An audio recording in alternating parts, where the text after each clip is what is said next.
अरे बाई ही आई असते आणि आईचा कधीच विटाळ होत नसतो.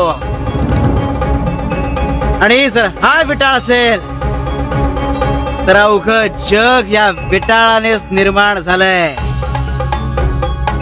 आणि त्या अर्थाने बघशील तर या जगात जन्मलेला प्रत्येक व्यक्ती हा विटाळलेला आहे.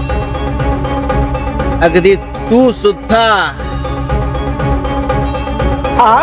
असं तर आहे. तर महिन्याच्या 5 दिवस घरापासून दूर बायकांना झाडाखाली बसवण्याची पूर्वापार चालत आलेली जी प्रथा आहे ती काय उगाचच कशाला? अगं खरं शास्त्र तिथेच आहे. आता मला सांग, तुम्ही बायका दिवस रात्र घरात राब राब राबता.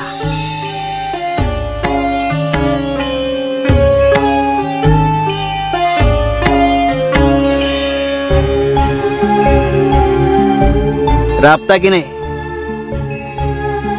तुम्हाला क्षणभर तरी विश्रांती मिळते का? बर, त्यात अर्ध्याहून जास्त काळ तुम्ही असतात चुलीजवळ.